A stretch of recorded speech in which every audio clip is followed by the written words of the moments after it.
सुनहरा बर्तन। एक समय की बात है, दूर एक गांव में प्रभान और चंद्रन नाम के दो फेरी वाले रहते थे। क्योंकि उन दोनों के पास बेचने के लिए एक जैसा सामान था, दोनों सोचने लगे कि एक ही बस्ती में कैसे बेचें और अच्छी कमाई कैसे करें। अरे चंद्रन, हम एक ही व्यक्ति को एक जैसी चीजें कैसे बेच सकते हैं? अगर उन्होंने तुमसे सामान खरीदा है तो मुझसे दोबारा क्यों खरीदेंगे? अगर तुम लोग बुरा ना मानो तो मेरे पास एक तरकीब है। तुम दोनों बस्ती को आधा आधा क्यों नहीं बांट लेते?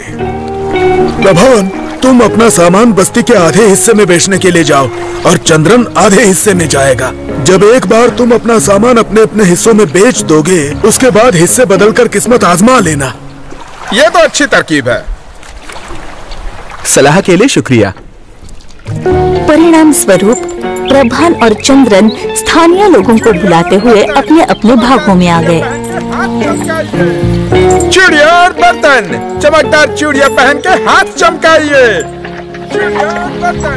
पास की एक छोटी लड़की ने फेरी वाले को चिल्लाते हुए सुना। वो अपनी दादी को बुलाने के लिए अंदर भागी। दादी, कोई चमकदार चूड़ियां बेच रहा है, मुझे वो चाहिए, मेरे लिए खरीदो ना। ओह मेरी बच्ची, मैं चाहती तो हूँ, पर हमारे पास पैसे नहीं हैं। हम कैसे खरीदें? हम चूड़ी के बदले वो गंदा बर्तन नहीं दे सकते हैं क्या? ओह वो बर्तन, वो पूरी तरह कालिक से पूता हुआ है। कोई भी उसे चमचमाती चूड़ी के बदले नहीं लेगा। दादी माँ, चलो ना कोशिश करते हैं, प्लीज। ओह ठीक है बेटा, चलो।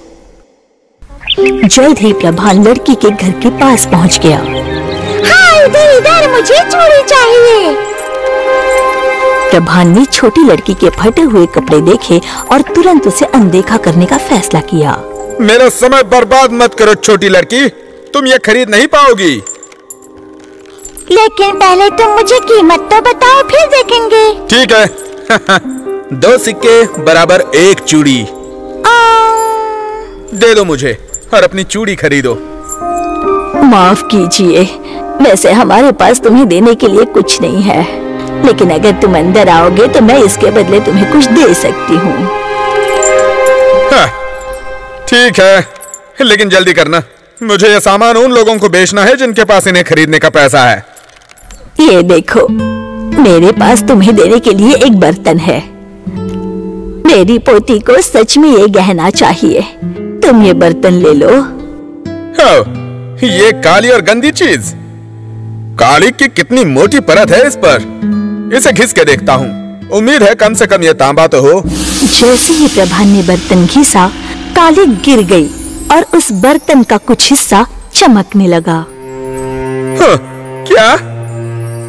ये तो सोने का बर्तन है। क्या हुआ?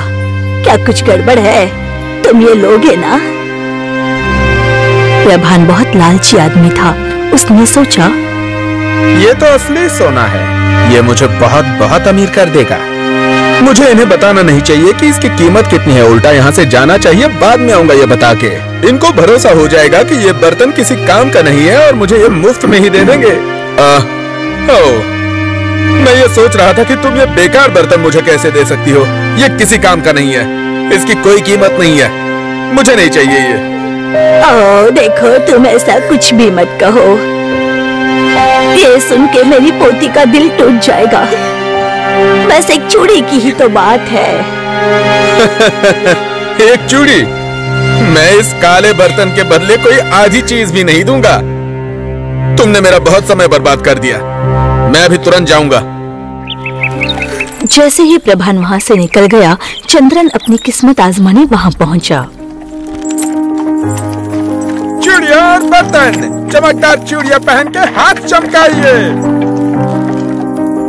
कैसी हो छोटी बच्ची? क्या तुम्हें कुछ खरीदना है? तुमसे खरीदने के लिए मेरे पास पैसे बिल्कुल नहीं हैं। ओह, कोई बात नहीं, तुम्हारे पास कुछ तो होगा, नाराज मत होना। चलो एक काम करते हैं, तुम मुझे बताओ कि तुम्हारे पास क्या है, मैं उसके बदले तुम्हें कुछ दे दूंगा, चलेगा? ठीक है, मुझे चूड़ी चाहिए, लेकिन मुफ्त में नहीं। मेरे पास देने के लिए एक पुराना बर्तन है, क्या तुम देखना चाहोगे? बिल्कुल, नहीं तो व्यवहार कैसे पूरा होगा? मुझे नहीं लगता कि तुम्हारे लिए इसकी कोई कीमत है, लेकिन जो है यही है। चंद्रन समझ गया कि बर्तन की कोई कीमत नहीं है, फिर भी वो एक उदार और ईमानदार व्यक्ति था। वो उस छोटे बच्चे का दिल तोड़ना नहीं चाहता था। उसने पहले ही पुराने बर्तन को चमचमाती नई चूड़ी से बदलने का फैसला कर लिया था। लेन देन को असली दिखाने के लिए उसने बर्तन की जांच करने का नाटक किया। ठीक है, मैं इस बर्तन को घिस के देखता हूँ। क्या ये सोने का बर्तन है? बेटी, ये मेरे पास मौजूद सभी चीजों से ज्यादा कीमती है। तुम्हें ये कैसे पता नहीं चला? मेरे पास इसे खरीदने जितने पैसे नहीं है। ओह, सच में? मैं एक बूढ़ी औरत हूँ जो पैसे समझ नहीं पाती। तुम ईमानदार और अच्छे इंसान लगते हो। देखो, इसे रख लो और मेरी पोती को उसकी चूड़ी दे दो। एक चूड़ी? बदले में आपको 1000 से ज्यादा गहने मिल सकते हैं। जरा ठहरिए, मैं आपको अपना हर बर्तन, कड़ाही, गहने, पैसे सब कुछ दे सकता हूँ इस बर्तन के बदले में। लेकिन कृपया मुझे नदी पार करने के लिए 2 सिक्के और मेरा तराजू साथ ले जाने दीजिए, और सोने का बर्तन रखने के लिए ये चीज भी दे दीजिए।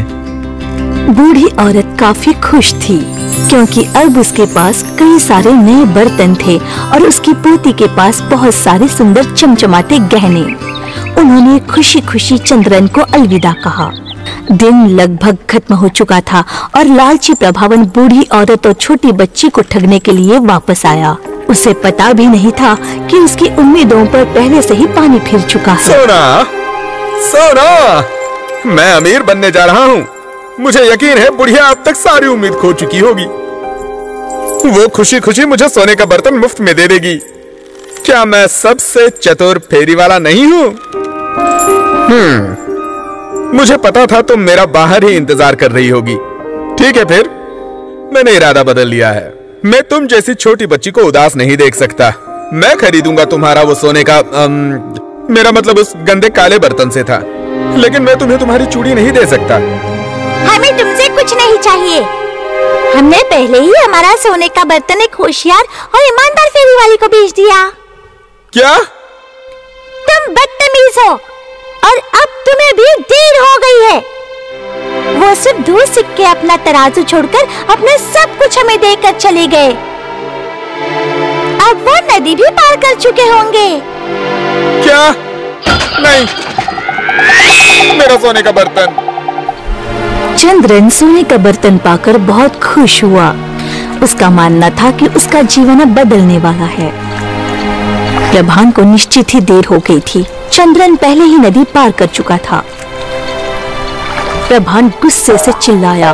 चिल्लाकर चंद्रन को रुकने का इशारा करने लगा।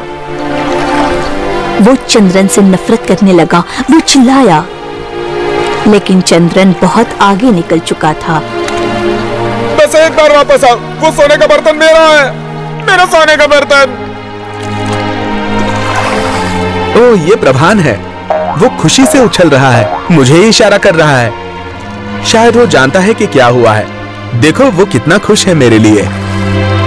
हे, शुक्रिया, मैं भी खुश हूँ। अलविदा दोस्त। मेरा सोने का बर्तन। चंद्रन वहां से चला गया और अपने किए का पछतावा करते हुए प्रभान जमीन पर लेट गया। समाप्त।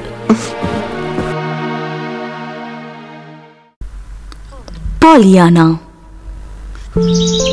पॉलियाना एक 10 साल की सुनहरे बाल और प्यारी मुस्कान वाली लड़की अपने आसपास खुशियां बिखेरती थी, लेकिन उसके माँ बाप नहीं थे। वो अकेली थी, इसलिए उसे अनाथालय ले जाया गया। यही अनाथालय उसका इकलौता घर था। कुछ समय बीतने के बाद उसकी अमीर मौसी उसकी देखभाल करने के लिए तैयार हो गई। पॉलियाना ये देखकर आश्चर्यचकित थी कि उसका नया घर छोटा सा नहीं बल्कि एक बड़ी हवेली थी। नैन्सी, इस लड़की का सामान ऊपर अटारी में डाल दो। मुझे घर लाने के लिए शुक्रिया। हाँ, ऐसी परिस्थिति में मेरे पास दूसरा कोई चारा नहीं था। अब फटाफट नैन्सी के साथ अपने कमरे में जाओ और गुम मत जाना। बहुत प्यारा है ये। सच में? हाँ, ये पूरी हवेली प्यारी है। और तुमने देखा, इस सुंदर खिड़की से पूरा आंगन दिखता है। मौसी ने मुझे हवेली का सबसे बढ़िया कमरा दिया है। इसे चीजों को एक तरफा देखना कहते हैं। यहाँ करने के लिए कुछ ज्यादा नहीं है, सिवाय तुम्हारी मौसी के रास्ते में ना आने के। डिनर शाम के ठीक 6 बजे परोसा जाएगा। तुम्हें अगर एक पल भी देर हुई तो तुम्हें सजा मिलेगी। समझ गई तुम? जी मैम, थैंक यू मैम।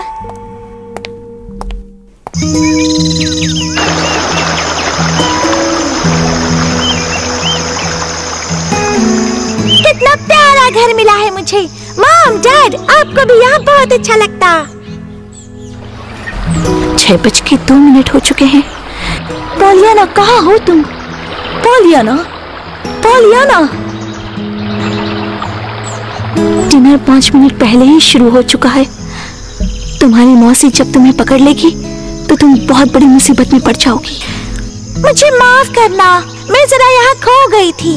यहाँ की हर चीज बहुत सुंदर है। तुम लेट हो चुकी हो। मैं फूल और बादलों की खूबसूरती निहार रही थी। आपने बाहर देखा? आज कितना सुंदर दिन है। मुझे कोई फर्क नहीं पड़ता, यहाँ पर कुछ कानून है। पॉलियाना ने अपनी मौसी की नाराजगी पर ध्यान नहीं दिया और खाना खाने बैठ गई। पॉलियाना हर निवाले का मजा ले रही थी, लेकिन खाना खाते समय बहुत परेशान थी। उसकी आंटी उसे अटारी वाले बेडरूम में ले गई और अंदर बंद कर दिया। कल सुबह तक तुम्हें यहीं रहना है। सही तमीज सीखने के लिए थोड़ा सा वक्त लो। पॉलियाना को बेडरूम में छोड़कर उसकी मौसी ने दरवाजा बंद कर दिया। पॉलियाना को पहले बुरा लगा। मम्मी और डैडी, मुझे आप दोनों की बहुत याद आ रही है। मौसी को कुछ समझ में नहीं आता कि दुनिया को कितना कुछ देना पड़ता है। वो बस बुरा पहलू ही देखती है। आप मेरे साथ होते तो कितना अच्छा होता। पॉलियाना ने देखा और बाहर झांकने के लिए आगे बढ़ी। वो एक प्यारी सी शाम थी। पॉलियाना ने अपनी खिड़की के बाहर देखा कि आंगन के फूलों के ऊपर पूनम का चांद और तारे चमक रहे थे। वाह, बहुत सुंदर है, बिल्कुल तस्वीर की तरह। मुझे यही तो चाहिए था। Thank you mom, thank you dad. भले मैं मेरे कमरे में कैद हूँ, फिर भी मैं रात के आसमान को सराह सकती हूँ, जो शायद मैं कभी नहीं कर पाती। सच में मैं मौसी को ये दिखाने की कोशिश करूंगी कि जिंदगी में अच्छी चीजों की तारीफ करना और खुश रहना बुरा नहीं होता। मैं उसे दिखाऊंगी कि खुशियाँ क्या होती हैं। अगली सुबह आखिरकार नैन्सी ने पॉलियाना का कमरा खोल दिया। वो दोनों कुछ सामान लाने के लिए गांव में गईं। पॉलियाना दुकानों को देखकर और लोगों को इशारे से हेलो कह के खुश हो रही थी, लेकिन विशेष रूप से एक व्यक्ति ऐसा था जो उसके लिए सबसे खास था। वो सड़क पर खड़ा था, चिल्ला रहा था और किसी से कुछ नहीं कह रहा था। पॉलियाना ने उससे जोर से कहा, मैं पॉलियाना हूँ, आपका नाम क्या है? Mister Pendleton. आपसे मिलकर बहुत खुशी हुई मिस्टर पेंडल्टन। शॉपिंग करने के लिए ये बड़ा प्यारा दिन है ना? बिल्कुल। पॉलियाना, इन्हें अकेला छोड़ दो। हमें माफ करना सर। हम फिर से मिलेंगे मिस्टर पेंडल्टन। वो दुकान की तरफ गए। खिलौने की दुकान के बाहर पॉलियाना जिमी से मिली। वो एक छोटा सा लड़का था। उसने अपने बॉल के साथ पॉलियाना को खेलने दिया, फिर वो तुरंत दोस्त बन गए। नैन्सी के साथ वापस जाते समय पॉलियाना ने एक छोटा सा बिल्ली का बच्चा देखा। वो निराश और अकेला लग रहा था, तो उसने उसे ऊपर उठा लिया। मुझे लगता है इस छोटे से बिल्ली के बच्चे को घर चाहिए। पॉलियाना, मुझे नहीं लगता कि तुम्हारी मौसी को ये अच्छा लगेगा। हमें हर जरूरतमंद को अपना दयालुपना दिखाना चाहिए। घर वापस आते ही पॉलियाना ने अपनी मौसी को बिल्ली का बच्चा दिखाया। इसका नाम डेजी है। हम आवारा जानवरों को ऐसे घर में नहीं लेते, बेहुदापन है ये। लेकिन वो अकेली और भूखी है। मैं इसे अटारी में डाल दूंगी, फिर वो खिड़की से बाहर पंछी देख सकेगी और सूरज की रोशनी भी ले सकेगी। आपको पता भी नहीं लगेगा कि वो यहाँ है। हर हफ्ते नैन्सी पॉलियाना को साथ लेकर गांव में खरीदारी के लिए जाती थी। वो जितनी बार हो सके जिमी के साथ खेला करती थी। पॉलियाना ने पहली बार खुशियों का खेल जिमी को सिखाया। खुशियों का खेल बहुत आसान है। तुम किस कारण दुखी हो? मेरी माँ ने इस हफ्ते रोज रात को एक जैसा खाना पकाया। मैं इसलिए दुखी हूँ कि हम कुछ नया खा भी नहीं सकते। ये इस तरह से खेलते हैं। थोड़ा समय लो और इससे भी बदतर किसी भी चीज की कल्पना करो। जैसे बिल्कुल खाना ना मिलना। हाँ बिल्कुल। सोचो कि तुम्हारे पास खाने को कुछ नहीं है।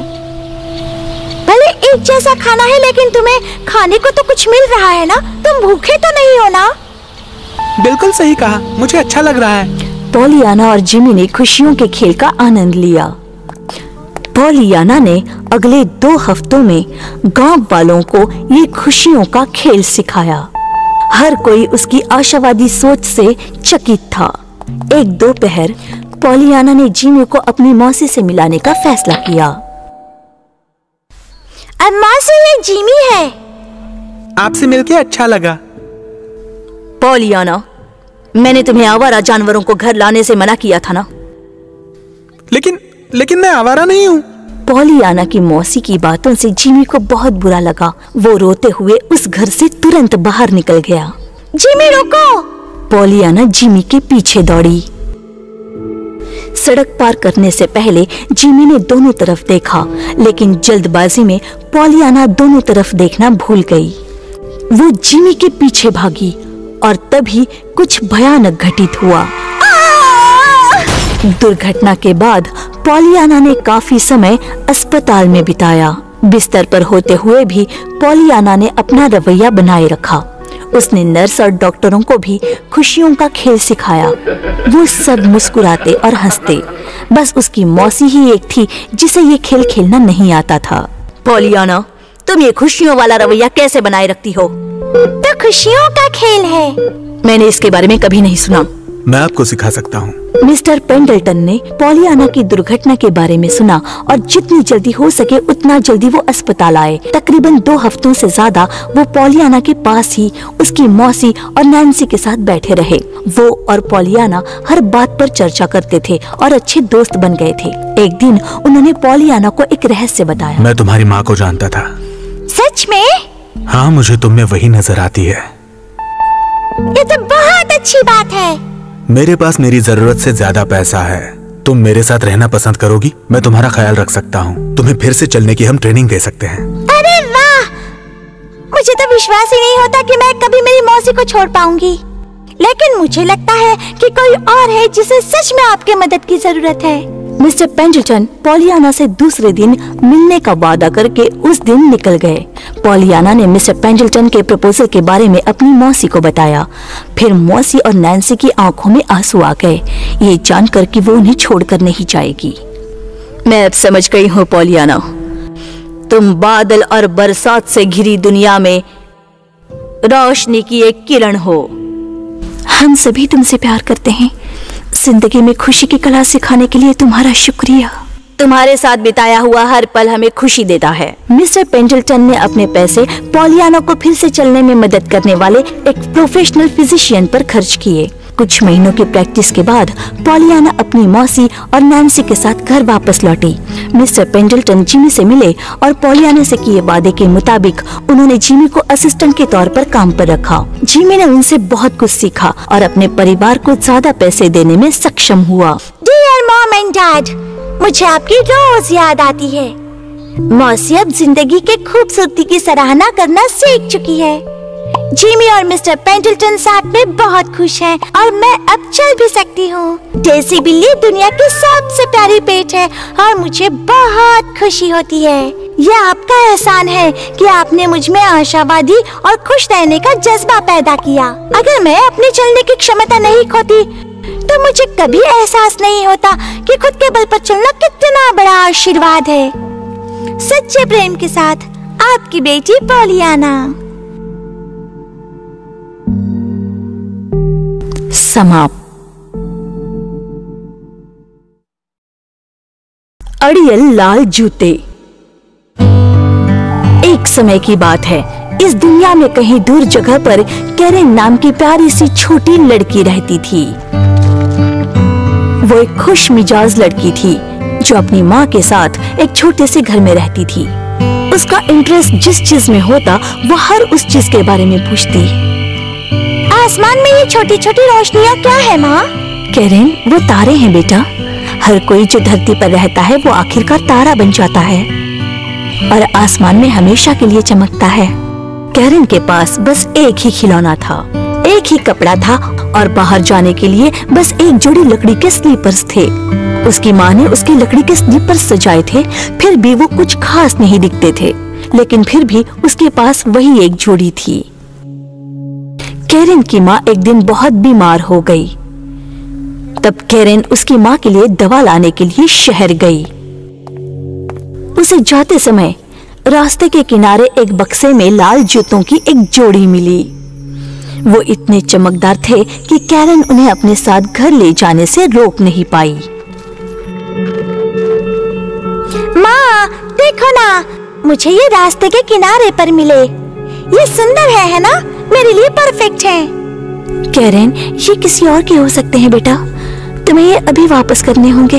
अगर इनका कोई ओनर होता तो इन्हें बॉक्स के साथ वहाँ छोड़कर नहीं जाता। शायद ओनर से गलती से वहाँ गिर गए होंगे। इन्हें गिराना नहीं चाहिए था ना। या मुझे मिले हैं तो मेरे हैं, पूरी तरह से मेरे। बेटी, मैं जो बोल रही हूँ वो ध्यान से सुनो।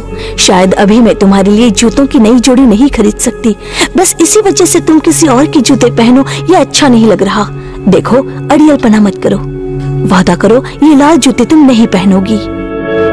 अपनी इच्छा के विरुद्ध कैरेन ने अपनी माँ से लाल जूते ना पहनने का वादा किया और उन्हें अपने बेड के अंदर रख दिया। समय बीत रहा था, लेकिन कैरेन के जहन से लाल जूते जा ही नहीं रहे थे।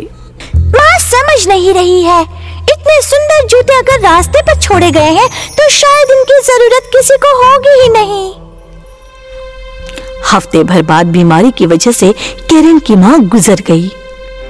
कैरेन का दिल टूट गया, लेकिन उसने कुछ ऐसा किया जो रोज से अलग था।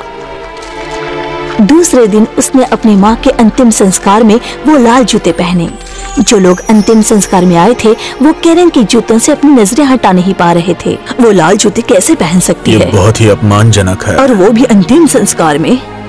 तो दूसरी तरफ कैरेन का इन बातों की ओर ध्यान ही नहीं था, क्योंकि वो अपने लाल जूतों में ही खोई हुई थी। एक दयालु बूढ़ी औरत कब्रिस्तान के पास से जा रही थी। उसने देखा कि ये छोटी बच्ची अनाथ हो गई है और इसलिए उसने बच्ची को गोद लेने की सोची। ओ बेचारी बच्ची, चलो मेरे साथ, मैं तुम्हें रहने के लिए घर दूंगी और साथ ही अच्छा खाना भी दूंगी। तुम्हें अपना नाम कमाने के लिए बहुत मेहनत करनी पड़ेगी। ओह, ये तुम्हारे पैरों में क्या चीज है? इन्हें तुम्हें अपनी माँ के अंतिम संस्कार में पहनने के लिए क्यों चुना? ये अजीब लग रहे हैं, उतारो इन्हें। नहीं, ये मुझे अच्छे लगते हैं, ये मेरे जूते हैं। ओ मेरी बच्ची, ऐसे अड़ियल मत बनो, मैं तुम्हें जूतों की अच्छी जोड़ी दिलवा दूंगी। उस बूढ़ी औरत ने कैरेन को अपने लाल जूते उतारने के लिए मजबूर किया। अपने लाल जूतों को गुड बाय कहते हुए कैरेन का दिल फिर से टूट गया। बूढ़ी औरत के कोई बच्चे नहीं थे। वो कैरेन को ऐसे लाड प्यार करती जैसे कि वो उसी की बेटी हो। उसने कैरेन को घर दिया, पहनने के लिए नए कपड़े दिए और उस बूढ़ी औरत ने उसे नए जूते भी दिलाए। लेकिन कैरेन को वो जूते बिल्कुल पसंद नहीं आए। लेकिन ये तो नीले हैं, अच्छे नहीं लग रहे हैं, मुझे बिल्कुल पसंद नहीं आए। कई सालों तक कैरेन अपने लाल जूते मिस करती रही। वो अब एक सुंदर जवान लड़की बन चुकी थी, लेकिन उसका अड़ियलपना बिल्कुल नहीं बदला था। तब भी जब बूढ़ी औरत उसके लिए तोहफे लाती थी, मुझे ही नहीं पहनना, लेकिन मैंने ये तुम्हारे लिए बनाया है, मैं ये कभी नहीं खाऊंगी, मेरे लिए कुछ फ्राइज बनाओ, कम से कम एक बार चखो मेरी बच्ची। अपना खाना खत्म करने से पहले ही कैरेन टेबल से उठ गई, जिससे बूढ़ी औरत परेशान हो गई। उसने कैरेन के लिए फ्रेंच फ्राइज तैयार किए और कमरे में जाकर दे आई। उसी समय कैरेन अपने नीले जूते उतार रही थी। देखा आपने, मेरे पास पास जितना है वो सब छोटा हो चुका है। मैं बड़ी हो चुकी हूँ। तो कोई बात नहीं बेटी, चलो नए कपड़े और जूतों की खरीदारी के लिए चलते हैं। बूढ़ी औरत और कैरन खरीदारी करने के लिए निकल पड़े। वो देखो ना, बिल्कुल मेरी लाल जूतों जैसे जूते हैं। मुझे यही लेने हैं, चलो ना ले लेते हैं। कैरन, तुम्हें इतने महंगे जूते पहनने की जरूरत नहीं है। तुम्हें ऐसे जूते पहनने चाहिए जो भद्दे ना दिखे और किसी के अंतिम संस्कार पर भी पहन सको। मेरे पास बस एक जोड़ी जूते खरीदने के ही पैसे हैं। चलो काले जूते खरीदते हैं और घर चलते हैं। मैं थक गई हूँ। मुझे फर्क नहीं पड़ता। अगर तुमने दोनों जूते नहीं खरीदे तो मैं नंगे पैर ही चलूंगी। तुम इतनी अड़ियल ना होती तो कितना अच्छा होता मेरी बच्ची। बूढ़ी औरत ने कैरन के लिए काले जूते खरीदे और बचे हुए पैसों से उसने चमकदार लाल जूते भी खरीदे। उन्हें चलकर घर वापस आना पड़ा। बूढ़ी औरत को चलने में काफी तकलीफ हो रही थी और वो कैरन के कदम से कदम नहीं मिला पा रही थी। लेकिन कैरन ने फिक्र नहीं की। उसने अपने लाल जूते लिए और घर की ओर चलने लगी। एक दिन बूढ़ी औरत ने कैरन को बताया कि उन्हें शहर में एक अंतिम संस्कार के लिए जाना पड़ेगा। कैरन, तुम काले जूते ही पहनना, वरना लोग तुम्हारे बारे में बुरी बातें करेंगे। लाल जूते देखने से पहले कैरन ने अपने कमरे में काले जूते देखे। आखिर उसने लाल जूते पहनना तय किया। जब वो घर से बाहर निकले तब उसने लाल जूतों को अपनी स्कर्ट में छुपा दिया ताकि बूढ़ी औरत उन्हें देख ना पाए। फिर भी अंतिम संस्कार में सभी ने कैरन के लाल जूते देख लिए जो उसने स्कर्ट के नीचे छुपाने की कोशिश की थी। अंतिम संस्कार के समय लोग कैरन के जूतों के बारे में आपस में बात करने लगे कि वो कितने अजीब लग रहे हैं। बूढ़ी औरत ने जब ये बातें सुनी तब उसे गुस्सा आया। मैं जो बोलती हूँ उस पर तुम ध्यान क्यों नहीं देती? तुमने फिर से अपने लाल जूते पहन लिए। कैरन, तुम बहुत अड़ियल हो, थोड़ी तो तमीज दिखाओ। उसने कैरन का हाथ अपने हाथ में लिया और अंतिम संस्कार से निकल आई। वहीं से गुजरने वाले बूढ़े सैनिक ने ये सारी घटना देख ली। जैसे ही कैरन और बूढ़ी औरत गाड़ी के पास गए, ये सैनिक वहां पहुंच गया और घुटनों के बल बैठकर कैरन के जूतों से बात करने लगा।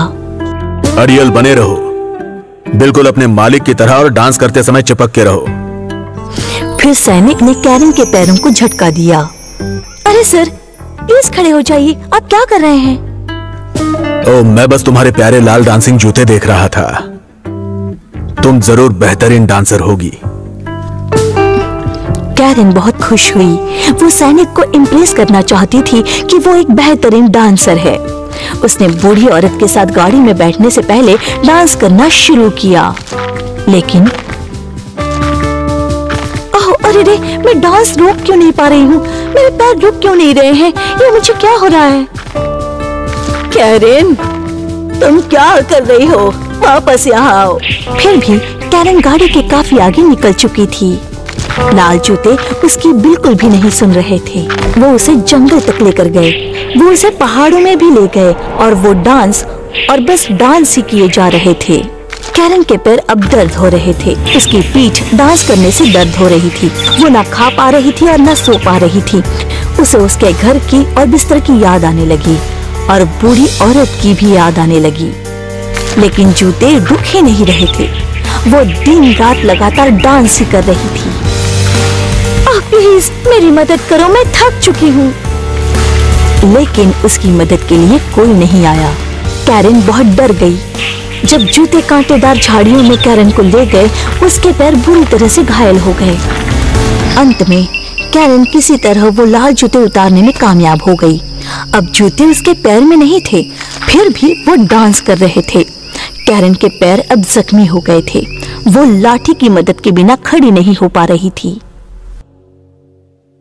ओह, मेरे पैर दर्द हो रहे हैं, मुझे घर जाना है। कैरन किसी तरह घर पहुंची और डांसिंग लाल जूते उसके पीछे आ गए। कैरन को देखकर बूढ़ी औरत खुश हुई। उसने उसे खाना खिलाया और उसे रेस्ट कराया। दूसरे दिन कैरन को मार्केट जाना था। फिर भी जैसे ही उसने दरवाजा खोला, उसने देखा कि लाल जूते पहली सीढ़ी पर ही बैठे थे। वो अब भी डांस कर रहे थे और कैरन को बाहर जाने से रोक रहे थे। कैरन और बूढ़ी औरत इन डांसिंग शूज को देखकर चौंक गए। कैरन को समझ में आया कि ये सारी उसकी गलती है। मुझे जिंदगी भर अड़ियलपना नहीं करना चाहिए था। मैं बिल्कुल मेरे लाल जूतों की तरह अड़ियल थी। मैं घर से बाहर नहीं जा सकती, ना मार्केट जा सकती, ना कहीं भी जा सकती हूँ। मुझे पछतावा हो रहा है। अब मैं क्या करूँ? अरे बाप रे, तुम इन जादुई जूतों को जाने के लिए प्रार्थना क्यों नहीं करती? अगर तुम्हें अपने बर्ताव का सच में पछतावा है तो तुम्हारी प्रार्थना मान ली जाएगी। कैरन ने पूरा दिन और पूरी रात प्रार्थना शुरू की। उसने अपनी आंखें खोली और ये देखकर चौंक गई कि शहर का वही सैनिक उसके सामने खड़ा था। बच्ची, मुझे खुशी है कि तुमने अपना सबक सीख लिया। तुम्हें अपने अड़ियलपन का पछतावा हुआ, वैसे ही जूतों को भी हुआ है। ऐसा कहते ही सैनिक और लाल जूते वहां से गायब हो गए। कैरन और बूढ़ी औरत को अब थोड़ी सी शांति महसूस हुई। कैरन अपनी पढ़ाई पर ध्यान देने लगी और फिर कभी लाल जूतों को अपनी जिंदगी में नहीं आने दिया। समाप्त।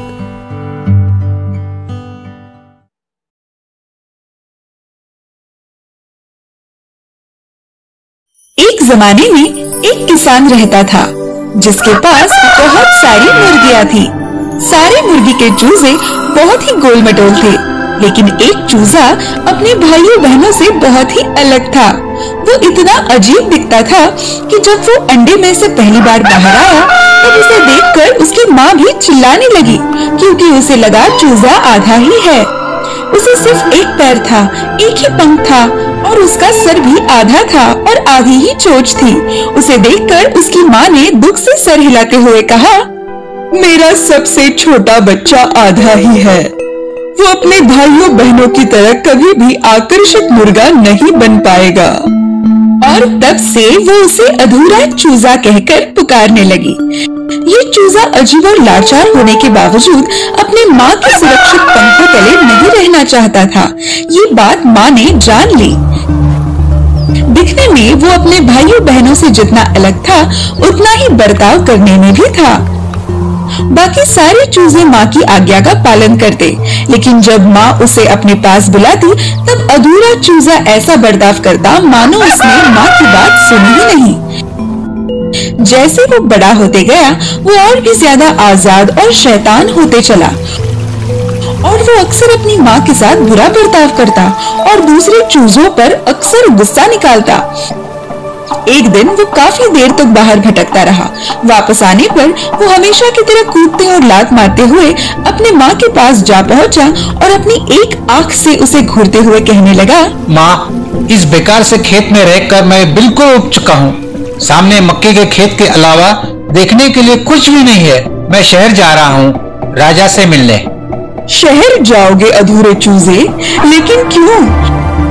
पागल कहीं के, एक बड़े से मुर्गे के लिए भी ये बहुत लंबा सफर है और तुम्हारे जैसा जीव तो आधे रास्ते में ही थक जाएगा।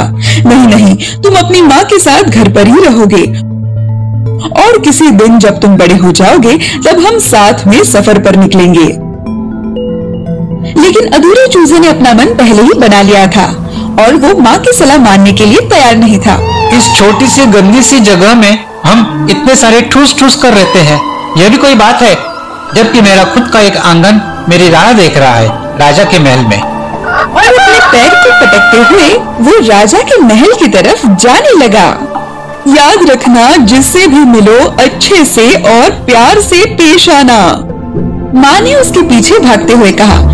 लेकिन वो इतनी जल्दी में था कि ना तो उसने माँ की बात सुनी और ना ही मुड़कर देखा। उसी दिन कुछ समय बाद जब वो खेतों से छोटे रास्ते से जा रहा था तब उसे रास्ते में झरना दिखाई दिया। झरना पूरी तरह से भर चुका था। उसमें इतने पौधे उग चुके थे कि पानी आसानी से बह नहीं पा रहा था। हे अधूरे चूजे, इन पौधों को हटाकर जरा मेरी मदद तो करना। अपने सिर को हिलाते हुए और थोड़ी बहुत पंखों को हिलाते हुए अधूरे चूजे ने कहा, क्या मेरे पास और कोई काम नहीं है कि मैं अपना वक्त ऐसे काम में बर्बाद कर दूं?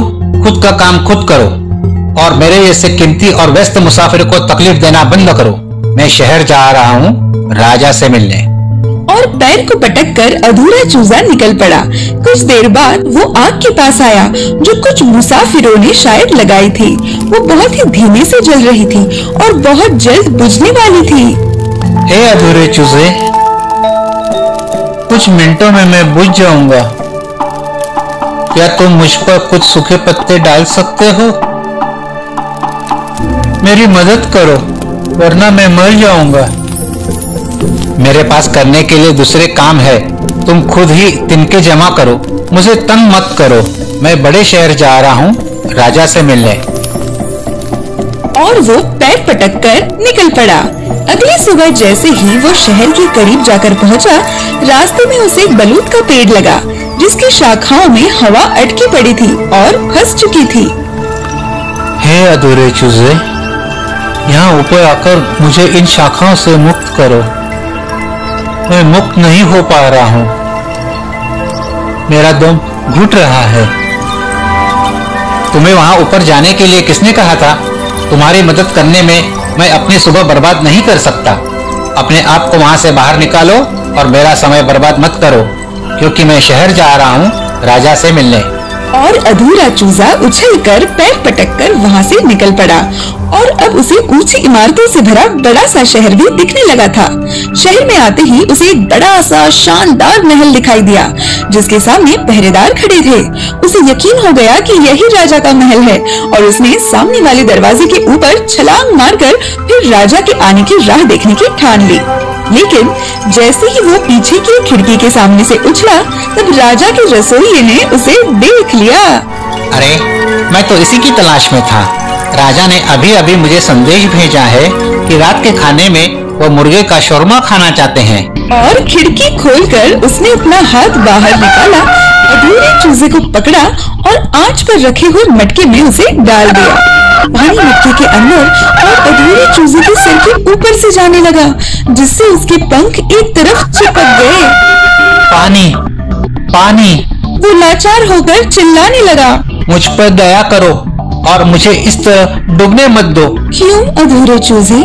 जब मैं तुम्हें झरने के रूप में मिली थी तब तो तुमने मुझ पर दया नहीं खाई। अब तुम्हें सजा तो मिलनी ही चाहिए।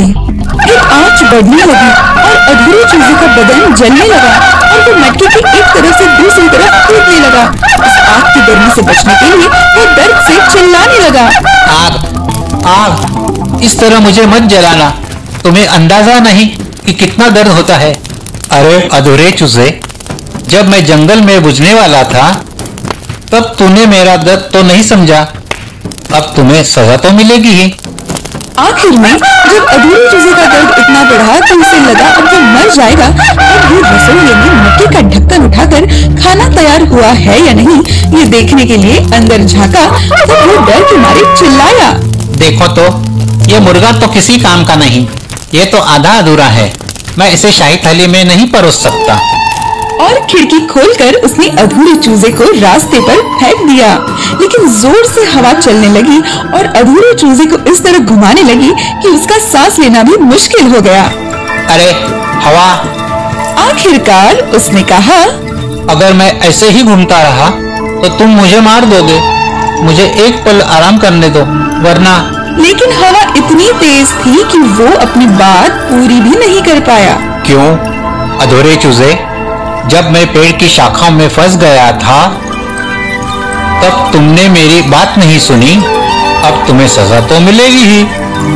और वो हवा पर इतनी तेजी से घूमता रहा कि वो जाकर शहर के सबसे ऊंचे चर्च तक जाकर पहुंचा और घंटा घर पर जाकर अटक गया। और अधूरा चूजा आज भी वहीं पर अटका हुआ है। अगर आप बड़े शहर में जाकर उस ऊंचे चर्च तक पहुंचे तो आपको वो अधूरा चूजा दिखेगा जिसका एक पैर घंटा घर पर है, जिसका एक पंख झुका हुआ है और जो अपनी एक आंख से निराशा भरी नजरों से शहर को आज भी देखता रहता है। बुलबुल का गाना। ये कहानी यूरोप के एक सम्राट के समय की है। इस सम्राट के पास एक अद्भुत राजमहल था और राजमहल का सबसे सुंदर हिस्सा था उसका हरा भरा बगीचा, जो हर तरह के फूलों से भरा हुआ था। उनमें से कुछ फूल धरती पर कहीं भी नहीं पाए जाते थे, वो सिर्फ इस बगीचे में ही पाए जाते थे। माली उन्हें छोटी छोटी घंटियों से सजाता था। बगीचा इतना बड़ा था कि अगर ऊपर से देखा जाए तो वो जंगल तक फैला हुआ नजर आता था। जंगल से एक नदी बहती थी और उसके पास ही एक बुलबुल का घोंसला था। बुलबुल इतना मीठा गाती थी कि उसका गाना सुनने वाला मंत्रमुग्ध हो जाता था। ये राज्य बहुत नामचीन होने के कारण लोग दूर दूर से इसे देखने के लिए आते थे। लेखकों ने इस राज्य के बारे में बहुत कुछ लिखा था और ज्यादातर लोगों ने बुलबुल और उसके गाने के बारे में भी लिखा था। ऐसी ही एक किताब एक दिन राजा ने खुद पढ़ी। बुलबुल के बारे में पढ़ते ही वो सोच में पड़ गया। हमारे राज्य का ये कौन सा पंछी है? शायद इसके बारे में मैंने पहले कभी सुना नहीं। उसने अपने प्रधानमंत्री को बुलाया। मैं ये क्या पढ़ रहा हूं मंत्री जी? हमारे राज्य में कोई एक पंछी है जिसे बुलबुल कहते हैं, जो बहुत सुंदर गाती है, जिस कारण उसे इस प्रदेश का सबसे सुंदर जीव माना जाता है। हमने इसके बारे में पहले सुना कैसे नहीं? मैंने भी इसके बारे में नहीं सुना है महाराज। जाकर ढूंढिए उसे और उससे विनती कीजिए कि आज शाम मेरे सामने दरबार में गाए।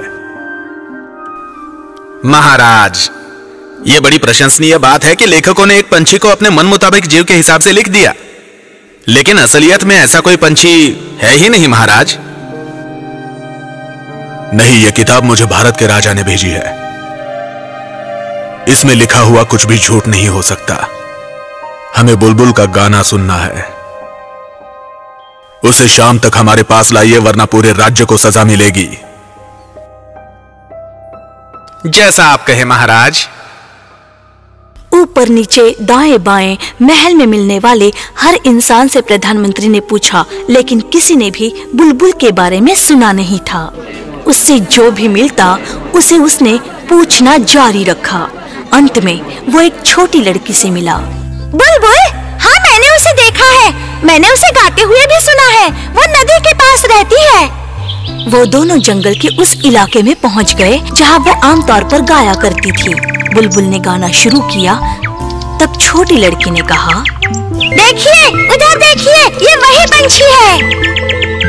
मैंने इससे बेहतर धुन इससे पहले नहीं सुनी। जब महाराज सुनेंगे तब वो बहुत खुश होंगे।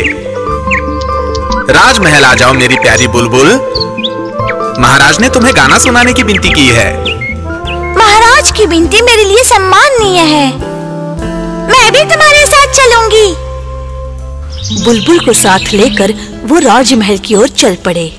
राजमहल को भव्यता से सजाया गया था और सुंदर रूप से चमकाया गया था। हर दरबारी और सरदार वहां मौजूद था। बुलबुल के बैठने के लिए खास तौर पर सोने का खंबा बनाया गया था। बुलबुल उस पर बैठ गई और उसने गाना शुरू किया। उसका गाना इतना मनमोहक था कि महाराज की आंखों में आंसू आ गए। मेरी हीरे की अंगूठी बुलबुल के गले में पहना देनी चाहिए। नहीं महाराज, मुझे किसी भी चीज की उम्मीद नहीं है। आपको मेरा गाना पसंद आया, यही मेरा इनाम है। महाराज ने आदेश दिया कि बुलबुल राजमहल में ही रहेगी। एक सजाया हुआ सोने का पिंजरा उसके लिए तैयार किया गया। उसे दिन में 2 बार और रात को 1 बार उड़ने की इजाजत दी गई। उसके साथ 12 सैनिक और उसके पैर पर लाल कपड़ा बांध दिया गया था। इस वजह से बुलबुल के उड़ने की इच्छा मर गई। ऐसा कुछ हफ्तों तक चलता रहा। एक दिन किसी ने महाराज को एक बक्सा भेजा जिस पर बुलबुल उकेरा हुआ था। लगता है बुलबुल के बारे में एक नई किताब लिखी गई है। फिर भी उस बक्से में किताब नहीं थी। बक्से में एक हीरों से जड़ी हुई बुलबुल थी और जब उसकी पूंछ खींची जाती तब वो असली बुलबुल की तरह ही गाती। क्या बात है, चलो अब इन दोनों को एक साथ गवाते हैं। दोनों बुलबुलों को एक साथ गवाया गया, लेकिन उनकी इकट्ठा आवाज अच्छी नहीं लग रही थी। असली बुलबुल जो चाहे वो गा सकती थी और नकली बुलबुल बस उतना ही गा सकती थी जितनी धुनें उसमें पहले से डाली हों। उतने ही धुनें गाने की नकली बुलबुल की क्षमता थी। उसकी आवाज बिल्कुल असली बुलबुल की तरह थी। वो बहुत आकर्षक दिखती थी, जिसका कारण उसके गहने ही थे। बाद में महाराज ने असली बुलबुल का गाना सुनने की इच्छा जताई। बुलबुल को क्या हुआ? उसे जाते हुए किसी ने देखा? ऐसा कैसे हो सकता है कि किसी को नहीं पता कि वो कहां है? ऐसा लगता है कि वो राजमहल छोड़कर गई है। हर कोई संतुष्ट था क्योंकि उनके पास नकली बुलबुल थी, जिसे उन्होंने फिर से सुना और उसके गानों का आनंद लिया। भारत के राजा से मिले इस उपहार से हम बहुत खुश हैं। मंत्री जी, अगले रविवार को एक समारोह का आयोजन कीजिए। हम चाहते हैं कि इस बुलबुल का सुंदर गाना पूरा राज्य सुने। जैसे आपकी इच्छा महाराज। आने वाले रविवार को बुलबुल के गाने का समारोह रखा गया था। हर किसी ने उसका आनंद लिया। वाह, यह बहुत बढ़िया है, लेकिन असली बुलबुल की तरह नहीं है। जब वो गाती थी तब आंखें भर आती थी। नकली बुलबुल को महाराज के कमरे में उनके पलंग के पास रखा गया। महाराज सोने से पहले उसके गाने सुनते थे और उन्होंने उसे शाही गायिका की उपाधि प्रदान की। फिर भी एक रात को जब बुलबुल महाराज के लिए गा रही थी, तब उसके अंदर से कुछ टूटने की आवाज आई। अगली सुबह महाराज ने उसे घड़ी साज से ठीक करवाने की कोशिश की। देखिए महाराज, मैंने गहराई से इस यंत्र की छानबीन की है। मैं इसे ठीक करूंगा तो इसके सारे गाने बंद हो सकते हैं। मुझे माफ कीजिए, लेकिन ये फिर कभी गा नहीं सकेगी। कई साल गुजर गए। महाराज बीमार हो गए और उनकी तबीयत ज्यादा बिगड़ गई। महाराज, क्या आप कुछ खाना चाहेंगे? आपके लिए क्या लाऊं? महाराज ने कुछ नहीं कहा। उनकी तबीयत बिगड़ती जा रही थी और ऐसा लग रहा था कि वो बच नहीं पाएंगे। उन्हें सांस लेने में तकलीफ हो रही थी। वो कुछ और नहीं बोल पा रहे थे सिवाय गाओ, गाओ मेरी प्यारी बुलबुल, गाओ। लेकिन बुलबुल तब भी चुप रही। महाराज की खिड़की के बाहर से आने वाली गाने की आवाज से महाराज चौंक गए। महाराज का चेहरा खुशी और उम्मीद से खिल उठा। जब उन्होंने अपनी आंखें खोलने की कोशिश की, तब उन्होंने देखा कि असली बुलबुल उनकी खिड़की में बैठी थी। तुम वापस आ गई।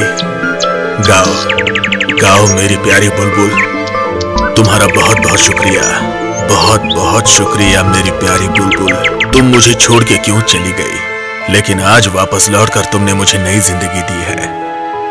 मैं तुम्हारा एहसान कैसे चुकाऊं? महाराज, आपने मुझे पहले ही पुरस्कार दिया है। जब मैंने पहली बार आपके सामने गाया, तब आपकी आंखों से आंसू आए थे। किसी कलाकार के लिए उससे बड़ा पुरस्कार और क्या हो सकता है? हमेशा मेरे साथ रहो मेरी प्यारी बुलबुल। जब तुम्हें लगे तब तुम गाओ। मैं तुम्हें गाने के लिए आदेश नहीं दूंगा। नहीं, नहीं महाराज, ये राजमहल मेरे लिए बहुत बड़ा है। आपसे मिलने की इच्छा होगी तब मैं यहाँ आ जाया करूंगी। मैं यहाँ पास में ही घोंसला बना लूंगी और जब भी आपको मेरी जरूरत होगी मैं आ जाऊंगी और आपके लिए गाऊंगी। मैं मेरे गीत के माध्यम से आपको पूरे राज्य के बारे में बताऊंगी। ठीक है, मुझे मंजूर है। इतना बोलकर बुलबुल वहाँ से उड़ गई और महाराज को समझ में आया कि हमें कभी किसी भी पंछी को कैद नहीं करना चाहिए। उन्हें भी उनकी मर्जी से जीने का अधिकार है। किसी को भी किसी को गुलाम बनाने का अधिकार नहीं है और आजादी से उड़ने वाले, पेड़ों पर जंगलों में गाने वाले पंछी ही अच्छे दिखते हैं। समाप्त।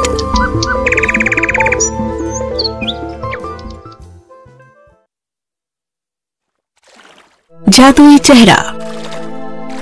एक बार की बात है, एक छोटी सी गांव में एक किसान अपनी 2 पत्नियों के साथ रहता था। उसकी पहली पत्नी उम्र के साथ बदसूरत होती जा रही थी।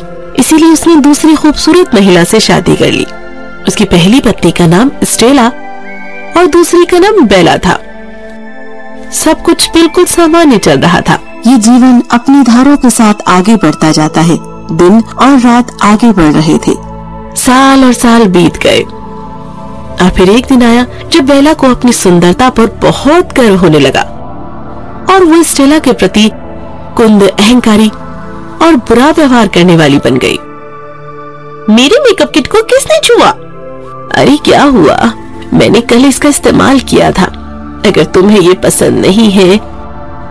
वाह, मुझे लगा तुम भिखारी हो, लेकिन तुम तो चोर भी हो। स्टेला के गालों पर 2 आंसू छलक पड़े। तुम मुझे ऐसा क्यों कह रही हो बेला? मैं भिखारी नहीं हूँ, मैं तुमसे उम्र में बड़ी हूँ। तुम मेरे साथ ऐसा कैसे कर सकती हो? बेला गुस्से में थी और फिर वो बोली, क्या कहा तुमने? मैं ऐसा कैसे कर सकती हूँ? अब तुम देखो कि मैं और क्या कर सकती हूँ। और फिर एक रात, स्टेला, तुम क्या कर रही हो? आपने मुझे बुलाया? उफ, तुम नहीं, मेरा मतलब है बेला। दोनों नाम एक जैसे हैं और कई बार मैं भ्रमित हो जाता हूँ। स्टेला ने नाराजगी महसूस की और फिर कहा, बेला अपने कमरे में मेकअप कर रही है। तुम बताओ क्या काम है? क्या मैं तुम्हारे लिए कुछ करूँ? अरे वाह, तुमने मुझे कुछ देर के लिए दूर क्या पाया? तुम तो मेरे बारे में भला बुरा कहने लगी। नहीं बेला, मैं तुम्हारे बारे में कुछ बुरा नहीं कह रही। अच्छा ऐसा है, मैंने अपना काम अधूरा छोड़ दिया था और मैं अपने मेकअप करने में बिजी हो गई थी, तो तुम क्या मेरी बुराइयां करोगी? नहीं बेला, तुमने कुछ गलत सुन लिया है। हाँ, मैं तो मूर्ख हूँ, गलत समझती हूँ। आपस में झगड़ना बंद करो स्टेला, रात का खाना परोसो। स्टेला रसोई की ओर चली जाती है। ओह बेला, मेरी प्यारी खूबसूरत पत्नी, तुम उससे क्यों झगड़ती हो? उस बदसूरत को नजरअंदाज कर दो। अब ध्यान से सुनो, कल सुबह मैं काम के सिलसिले में पास के गांव जा रहा हूँ। मैं रात को वापस आऊंगा। मैं जाऊं तो बस सुनिश्चित कर लेना, मुझे स्टेला का बदसूरत चेहरा नहीं दिखना चाहिए। उसे बस किसी काम में व्यस्त रखना। मैं वहाँ मेले का भी दौरा करूंगा। बताओ तुम्हें क्या चाहिए? अरे वाह, तो मेरे लिए सोने के गहने लाना मत भूलना। स्टेला भी वहाँ आ जाती है। जब किसान उसकी तरफ देखता है तो उसका चेहरा उदासी से भर जाता है। और आपको क्या चाहिए? कुछ नहीं, बस आप जल्दी घर आइएगा। आपकी सुरक्षा ही मेरे लिए सबसे अहम है। ये सुनकर बेला गुस्से से बुरी तरह से भड़क जाती है और फिर कहती है, अरे तुम भी, कुछ भी नहीं है तुम्हारे पास अच्छा कहने के लिए। तुम दूसरों के काम में दखल देना बंद कर दो। काम ठीक से करो, सारा काम शाम तक पूरा कर दो। हाँ बेला।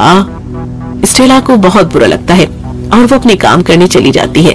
काम करते समय वो इसके बारे में सोचती रहती है, मेरे लिए इस घर को जल्द से जल्द छोड़ देना ही बेहतर है। खैर, अब किसी को मेरी परवाह भी नहीं है। मैं यहाँ क्यों रहूं? लेकिन मैं कहाँ पर जाऊं? मेरा कोई और नहीं है, बस मेरे पति के अलावा। लेकिन मुझे यहाँ घुटन होती है। मुझे जंगल में चले जाना चाहिए, बाकी का जीवन वही गुजारना चाहिए। कम से कम उसके बाद मेरी किसी को परवाह तो नहीं होगी और ना ही कोई मेरी बुराई करेगा। उसी रात स्टेला घर से निकलती है और जंगल की ओर चल पड़ती है। वो सुबह सूर्य निकलने तक एक घने जंगल में पहुंच जाती है, जहां उसे एक पुराना पेड़ दिखाई देता है। पेड़ के चारों ओर बहुत सारे पुराने पत्तों का ढेर होता है, जिसे देखकर वो कहती है, अरे इस पेड़ के आसपास कितनी गंदगी है, मुझे इसे साफ करना चाहिए ताकि पेड़ सांस ले सके। और फिर वो तेजी के साथ सफाई करती है। तुम कौन हो मेरी बच्ची? मैं स्टेला हूँ, मैंने अपने पति का घर छोड़ दिया। ठीक है मेरी बच्ची, तुम्हें उस ओर चले जाना चाहिए ताकि तुम्हारा दुख समाप्त हो जाए।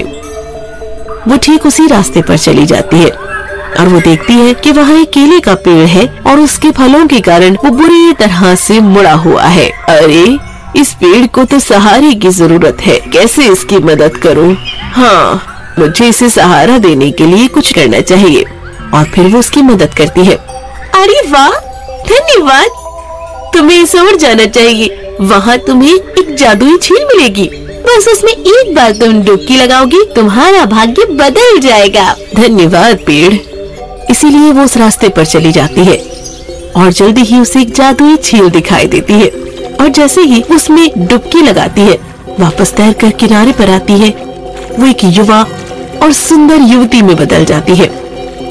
वो खुश होती है और आभारी होती है और इसीलिए वो केले के पेड़ के पास लौट आती है। आप अच्छी और दयालु व्यवहार वाली हो, इसलिए आप इसके लायक हो।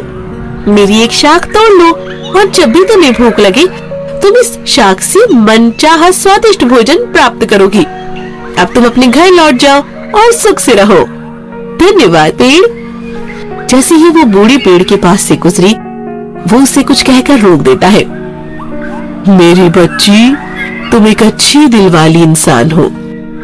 ये जादुई बर्तन तुम्हारे लिए है, तुम इसे ले लो और जब भी तुम इसके अंदर हाथ डालोगी, इसमें से कीमती गहने, बढ़िया कपड़े और हीरे निकल आएंगे। अपने घर वापस जाओ और अपना जीवन जियो। जल्दी ही स्टेला घर लौट आई और जैसे ही बेला ने देखा, उसने कहा, तुम्हें ये सब कहाँ से मिला और तुम फिर से जवान और सुंदर कैसे बन गई? स्टेला ने उसे सब कुछ बताया और कहा, तो बहन, यही है मेरी कहानी। अब तुम चाहो तो बहन तुम भी जाकर ले लो। मैं तुम्हारी तरह भिखारी नहीं हूँ। अब मैं जंगल में खुद जाऊंगी और सब कुछ देख लूंगी अपने आप। अब वो जंगल में चली जाती है।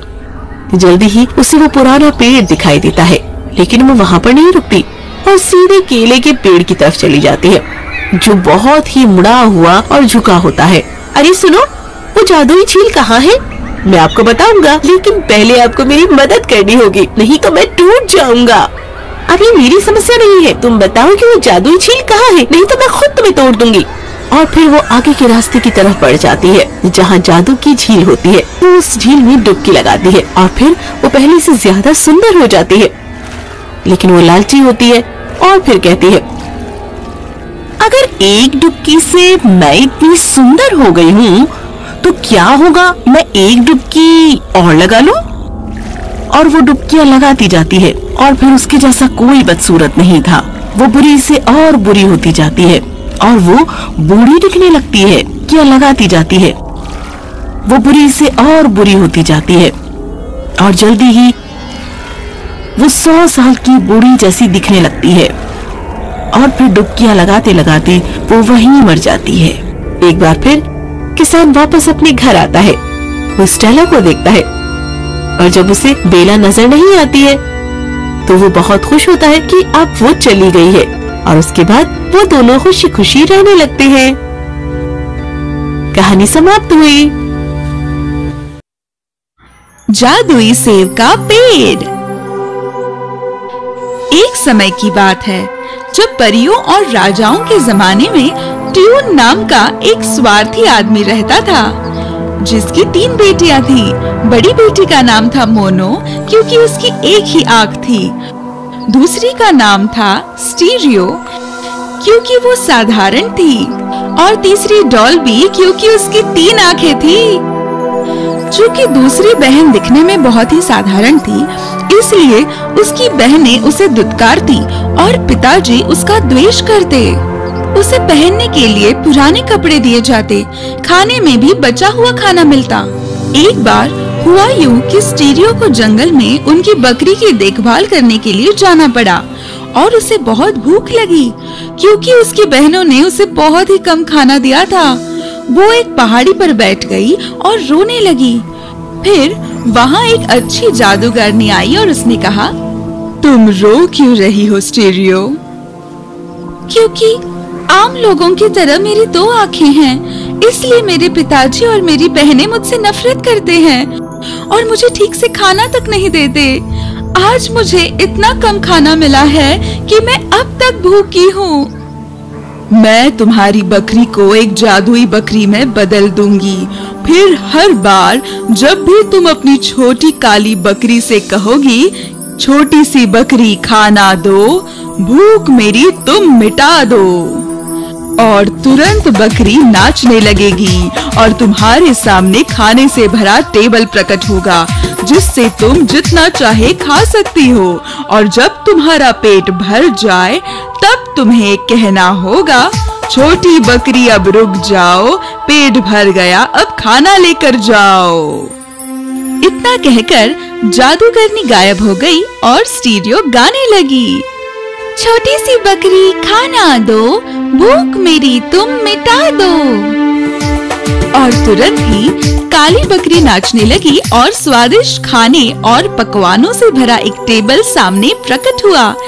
स्टीरियो खाने लगी और जब उसका पेट भर गया तब उसने कहा, छोटी बकरी अब रुक जाओ, पेट भर गया, खाना लेकर जाओ।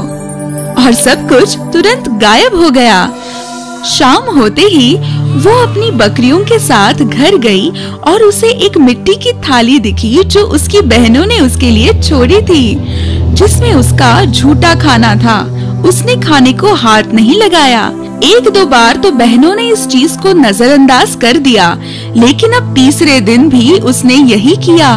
तब वे चौंक गई और कहने लगी, टीरियों के साथ कुछ तो गड़बड़ है। उसने 2 बार खाना वैसे ही छोड़ा है। उसने खाने को हाथ तक नहीं लगाया। शायद उसे गुजारा करने का कोई दूसरा तरीका मिल गया है। इसलिए उन्होंने तय किया कि मोनो उसके साथ जाएगी और जब वो बकरियों को चरने के लिए छोड़ देगी तब मोनो ध्यान रखेगी कि कौन स्टीरियो के पास आता है और उसे खाना या पानी देता है। जब स्टीरियो निकलने वाली थी तब मोनो ने उसे कहा कि वो भी उसके साथ आएगी और देखेगी कि वो बकरियों का ठीक से ख्याल रखती है या नहीं। स्टीरियो को पता चल गया कि उसकी बहनें क्या सोच रही थी और वो बकरियों को बहुत अच्छे घास के पास ले गई और उसने कहा, आओ मोनो, बैठ जाओ, मैं तुम्हारे लिए गाना गाती हूँ। मोनो बैठ गई, लेकिन धूप में इतनी देर चलने की वजह से वह बहुत थक चुकी थी। स्टीरियो अपनी बहन मोनो के गहरे नींद में जाने तक गाती रही। जैसे ही उसे गहरी नींद आई, उसने टेबल मंगाया और खाना पीना पूरा कर लिया। जब मोनो की आँख खुली तब तक टेबल गायब हो चुका था और उसने अपनी बहन से कहा, चलो अब हम घर चलते हैं। फिर दोनों घर पहुंची और जब पिताजी ने देखा कि स्टीरियो ने खाने को हाथ तक नहीं लगाया है, तब उन्होंने मोनो से पूछा कि उसने क्या देखा। मोनो ने कबूल किया कि वो तो सो गई थी। अगली सुबह पिताजी ने डॉल्बी को अपनी बहन स्टीरियो का पीछा करने के लिए कहा। इसलिए डॉल्बी ने अपनी बहन से कहा कि वो उसके साथ चलेगी, लेकिन स्टीरियो ने उसके इरादे समझ लिए और दोबारा वो बकरियों को सबसे बेहतरीन जगह पर घास खिलाने ले गई। फिर उसने अपनी बहन को बिठाया और गाने की इच्छा दर्शाई। डॉल्बी ने उसकी बात मान ली। स्टीरियो पहले की तरह गाने लगी। धीरे धीरे डॉल्बी ने अपनी 2 आंखें बंद कर ली और सो गई, लेकिन उसकी तीसरी आंख खुली थी। डॉल्बी ने चालाकी से उसे भी बंद कर दिया और सोने का बहाना किया, लेकिन वो देखती रही। स्टीरियो को लगा कि अब मैदान साफ है, इसलिए उसने जादुई शब्द कहना शुरू किया। डॉल्बी ने सब कुछ देख लिया और बाद में स्टीरियो ने आकर उसे जगाया और कहा, चलो अब घर चलते हैं। जब वे घर पहुंची तब डॉल्बी ने अपने पिताजी को बताया कि अब वो जानती है स्टीरियो क्यों बचा हुआ खाना नहीं खाती। फिर पिताजी ने गुस्से में आकर एक छुरा लिया और बकरी को मार दिया। जैसे ही स्टीरियो ने ये देखा तो वो दुखी होकर उसी जगह पर चली गई और बहुत रोई। अचानक से अच्छी जादूगरनी उसके सामने दोबारा प्रकट हुई और उसने रोने की वजह पूछी। उसने सब कुछ बता दिया। स्टीरियो, अपनी बहनों से हाथ जोड़कर उस बकरी के अंदरूनी हिस्से ले लो और घर के दरवाजे के सामने मिट्टी में उन्हें गाड़ दो और देखना तुम्हारी किस्मत बन जाएगी। ऐसा कहकर वो गायब हो गई और स्टीरियो भी घर चली गई और उसने अपने बहनों से कहा, प्यारी बहनों, मुझे उस मरी हुई बकरी का कुछ हिस्सा दे दो। मुझे और कुछ नहीं चाहिए, मुझे अंदरूनी हिस्से दे दो। बहनों ने मूर्खता से उसे हिस्से दे दिए और उसने उन्हें चुपचाप दरवाजे के सामने दफना दिया। दूसरे दिन सुबह उनके घर के सामने एक बेहद खूबसूरत पेड़ दिखाई दिया जिस पर चांदी के पत्ते थे और सोने के सेब टंगे हुए नजर आ रहे थे। पिताजी ने ये देखते ही मोनो को कुछ सेब तोड़ने के लिए कहा। मोनो पेड़ पर चढ़ी और उसने एक शाखा को सेब तोड़ने के लिए अपनी ओर खींचा, लेकिन वो शाखा उसके हाथों से बाहर निकल गई। जब भी वो उसे छूने की कोशिश करती, शाखा उससे दूर चली जाती।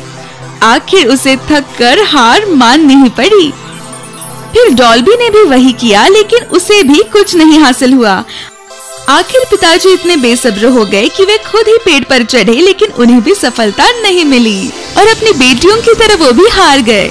अब स्टीरियो ने कोशिश करने की ठानी, इसलिए वो पेड़ पर चढ़ी और तुरंत उसके छूते ही सुनहरे सेब उसकी गोद में गिर पड़े और उसकी गोद सेबों से भर गई।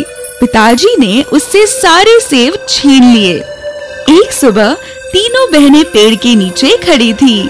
तभी दूर पर एक नौजवान सिपाही घोड़े पर सवार होकर उनकी तरफ आने लगा। दूर हटो स्टीरियो, ताकि हमें तुम्हारी वजह से शर्मिंदा न होना पड़े। और उन्होंने उसे पास में पड़ी एक खाली टंकी में, जिसमें कुछ सुनहरे सेब भी थे, वहाँ छिपा दिया।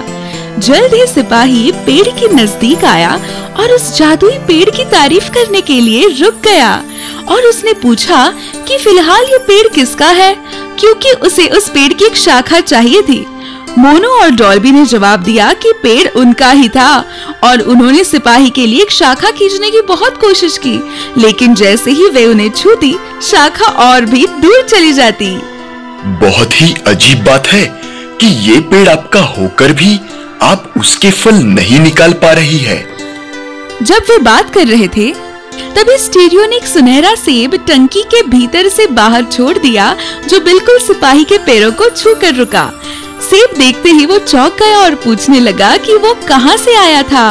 और मोनो और डॉल्बी ने कहा कि उनकी एक और बहन है, लेकिन उन्होंने उसे बाहर न आने के लिए धमकाया, लेकिन सिपाही ने खुद ही उसे अपने पास बुलाया। सुनो, तुम यहाँ आओ। और जल्द ही स्टीरियो टंकी से बाहर आई। सिपाही उसकी खूबसूरती को देखकर हैरान हुआ और उसने कहा, अरे वाह, तुम्हारे जितनी खूबसूरत लड़की मैंने आज तक नहीं देखी थी। क्या तुम मुझसे शादी करोगी? मैं तुम्हारी हर एक ख्वाहिश पूरी कर सकता हूँ। हाँ, मैं तुमसे शादी करूँगी, और हाँ, मेरी एक शर्त है कि तुम मुझे अपने साथ ले जाओ, क्योंकि यहाँ मैं भूख और प्यास से परेशान हूँ और सुबह से शाम तक दुखी रहती हूँ। तुम मुझे बचा लो, मुझे बचाओ। ये सुनते ही सिपाही ने स्टीरियो को अपने साथ घोड़े पर बिठाया और उसे अपने घर पिताजी के महल में ले गया, और उसके बाद उन्होंने शादी की, जो बहुत धूमधाम से हुई। वो पेड़ अब भी स्टीरियो का ही है और उसके सिवा कोई दूसरा उसे ना तो छू सकता है और न ही काट सकता है। कहानी पूरी हुई। बिना दांतों वाला राक्षस। ये उस प्राचीन जमाने की कहानी है जब इंसान कुत्तों पर विश्वास नहीं करता था और उन पर सिर्फ सुरक्षा के लिए निर्भर रहता। फिर जब कुत्ते बूढ़े हो जाते और किसी काम के न रहते, तब इंसान उन्हें जंगल में अकेला छोड़ देता था। एक बार एक किसान का लियोनार्डो नाम का एक कुत्ता था, जो बूढ़ा हो चुका था, जिसके दांत गिर पड़े थे, जिस वजह से वो किसी को भी अपने दांतों से पकड़ नहीं पाता। एक दिन किसान अपनी बीवी के साथ घर के दरवाजे पर खड़ा रहा और कहा, कल मैं लियोनार्डो को जंगल ले जाने वाला हूँ, क्योंकि वो अब किसी काम का नहीं रहा। उसके बीवी को कुत्ते पर दया आई और उसने कहा, उसने इतने साल सेवा की है, हमारी इतना वफादार बना रहा है, हमें उस पर दया करनी चाहिए। ये क्या, तुम तो बिल्कुल भी अक्लमंद नहीं हो। उसके मुंह में एक भी दांत नहीं बचा, इसीलिए इस दुनिया में ऐसा कोई भी चोर नहीं जो इससे डरेगा। उसने हमारी सेवा तो की है और उसके बदले हमने उसे अच्छा खाना भी तो दिया है। उस बेचारे कुत्ते ने धूप में लेटे हुए किसान की सारी बात सुन ली और उसे बुरा लग रहा था कि कल उसका आखिरी दिन होने वाला था। उसका एक बहुत अच्छा दोस्त था भेड़िया, जिसे मिलने के लिए वो शाम को जंगल में गया और अपने नसीब की दुख भरी दास्तां उसे सुनाने लगा।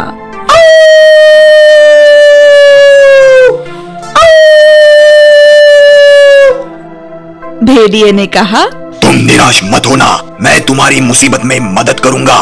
मैंने कुछ सोच रखा है। कल सुबह जल्दी तुम्हारा मालिक अपनी बीवी के साथ घास का ढेर बनाने निकल पड़ेगा और साथ में अपने छोटे बच्चे को भी ले जाएगा। घर में कोई नहीं होगा। काम करते वक्त माँ बाप को अपने बच्चे को छाव में रखना पड़ेगा। तुम भी वहाँ रहना जैसे तुम उसकी रखवाली करने आए हो। फिर मैं जंगल से आकर बच्चे को उठा लूंगा। तुम जल्दी से मेरे पीछे आकर बच्चे को मुझसे छीन लेना। मैं बच्चा लौटा दूंगा और तुम उसके माँ बाप के पास ले जाना। फिर वो सोचेंगे कि तुमने बच्चे को बचाया और वो तुम्हारे शुक्रगुजार होंगे और तुम्हें तकलीफ देना तो दूर, वह तुम्हारे साथ अच्छा बर्ताव करेंगे और फिर तुम्हें किसी चीज की कमी नहीं होगी। कुत्ते को वो योजना पसंद आई और उसने वैसा ही किया जैसा तय किया था। भेड़िए को अपना बच्चा उठाकर भागते हुए देखकर किसान चिल्लाने लगा, लेकिन जब लियोनार्डो बच्चे को वापस ले आया तब वो खुशी से झूम उठा और कहने लगा, तुम्हारा कोई बाल भी बाका नहीं करेगा। तुम जितनी देर चाहो यहाँ रहकर खाना खा सकते हो और आराम से रह सकते हो। और उसने अपनी बीवी से कहा, घर जाओ और बूढ़े लियोनार्डो के लिए सूप बनाओ ताकि उसे चबाना ना पड़े और मेरा तकिया ले आना, मैं उसे लेटने के लिए दे दूंगा। उस दिन के बाद बूढ़ा लियोनार्डो इतने मजे में रहने लगा जितना शायद उसने सोचा भी ना हो। उसके बाद जल्द ही भेड़िया उसे मिलने आया और सब कुछ सही होता देख खुश हो गया। मैंने तुम्हारी जो मदद की है उसके बदले जब मैंने तुम्हारे मालिक की एक मोटी सी भेंट उठा ले जाऊंगा तब तुम मुझे कुछ नहीं करोगे। मैं वादा कर नहीं कर सकता, मैं अपने मालिक से वफादार रहूंगा। भेड़िए को लगा कि बूढ़ा कुत्ता बेचारा उसके साथ मजाक कर रहा है, इसलिए एक रात वो दबे पांव आया और भेड़ को उठाकर ले जाने की कोशिश करने लगा। लेकिन वफादार लियोनार्डो ने किसान को भेड़िए के इरादे बता दिए थे और इसलिए किसान ने उसे पकड़ लिया और अनाज पीटने वाली सांड से उसे पीटने लगा। भेड़िया भागते भागते कुत्ते से कहने लगा, धोखेबाज कहीं के, तुम्हें इसकी सजा मिलेगी। अगली सुबह भेड़िए ने कुत्ते के पास एक जंगली सुअर को भेजा जो उसे जंगल में बुलाने लगा। भेड़िए और कुत्ते के बीच जो करार था वो कुत्ते ने तोड़ा, ऐसा भेड़िए का मानना था। बूढ़े कुत्ते की तरफ से बोलने के लिए कोई नहीं था सिवाय एक 3 पैरों वाली बिल्ली के। जब दोनों साथ बाहर निकले तब बेचारी बिल्ली लंगड़ाकर साथ चलने लगी और दर्द के मारे अपनी पूंछ हवा में तानने लगी। भेड़िया और उसका दोस्त पहले ही वहां पहुंच गए थे, लेकिन जब उन्होंने अपने दुश्मन को पास आते देखा तब उन्हें लगा कि वो अपने साथ तलवार लेकर आया है। उन्होंने बिल्ली की तनी हुई पूंछ को तलवार ही समझ लिया और जब बेचारी बिल्ली अपने 3 पैरों पर उछलने लगी तब उन्हें लगा कि वो उन्हें मारने के लिए कोई पत्थर उठा रही है, इसलिए वे दोनों डर गए। जंगली सुअर झाड़ी के पीछे छिप गया और भेड़िया पेड़ पर कूदकर चढ़ने लगा। जब कुत्ता और बिल्ली वहां पहुंचे तब दोनों वहां किसी को भी न पाकर हैरान हो गए। जंगली सुअर पूरी तरह से झाड़ी के पीछे अपने आप को छिपा नहीं पाया और उसका एक कान अब भी दिख रहा था। जब बिल्ली गौर से देख रही थी तब सुअर ने अपना कान हिलाया। बिल्ली को लगा कि वो कोई चूहा ही है और वो उस पर कूद पड़ी और उसे काटने लगी। जंगली सुअर भागने लगा और दर्द के मारे चिल्लाने लगा, मुझे छोड़ दो भगवान के लिए, भेड़िया ऊपर पेड़ पर है। कुत्ते और बिल्ली ने ऊपर पेड़ पर देखा और उन्हें भेड़िया दिखाई दिया जो डरा हुआ होने की वजह से शर्मिंदा था। फिर उन्होंने कुत्ते के साथ दोबारा दोस्ती कर ली। फिर वे सभी खुशी खुशी रहने लगे और एक दिन बूढ़ा लियोनार्डो अपने मालिक और उसके बीवी की गोद में चैन से गुजर गया। कहानी पूरी हुई। उतावली रानी। एक बार की बात है, दूर एक राज्य में राजा रॉबर्ट अपनी प्यारी रानी मारिया के साथ रहते थे। राजा को उसके पूरे राज्य ने दयालु होने के लिए प्यार किया था, लेकिन उसकी रानी इतनी पसंद नहीं थी क्योंकि वो बहुत उतावली थी। तो तुम मेरे बालों को बांधने में बहुत समय ले रही हो।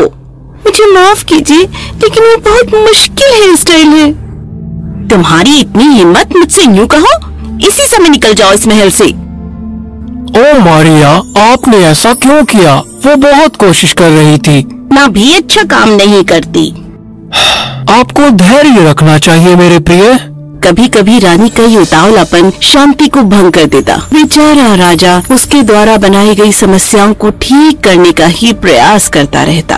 यह मारिया, ये शायद आपको बहुत पसंद आएगा। लिली के फूल मुझे पसंद है, लाओ उन्हें अब मुझे दे दो। राजा रॉबर्ट सोच में डूबा रहता कि वो कैसे अपनी पत्नी को धैर्य रखना समझाए। एक दिन वो मारिया के बारे में सोचता हुआ अपने महल के आंगन में टहल रहा था। समझ नहीं आ रहा है, वो पहले बहुत अच्छी और दयालु थी, मुझसे शादी करने से पहले। ये सोचते हुए राजा रॉबर्ट ने पानी में कुछ तैरते हुए देखा। वो क्या है? एक बच्चा? तुम यहाँ कैसे आए? ओ बेचारे बच्चे, चलो तुम्हें घर ले चले। अब ये रॉबर्ट कहाँ रह गए? कितने समय के लिए बाहर चले जाते हैं। देखो मारिया, मुझे एक बच्चा मिला, ये पानी में बह रहा था। बच्चा? लेकिन ये कैसे हुआ? देखो, एक पत्र। जिस किसी को भी मेरा बच्चा मिले, कृपया उसकी देखभाल करना। राजा और रानी हैरान थे। इस प्यारे बच्चे की जिम्मेदारी का उपहार स्वीकार किया।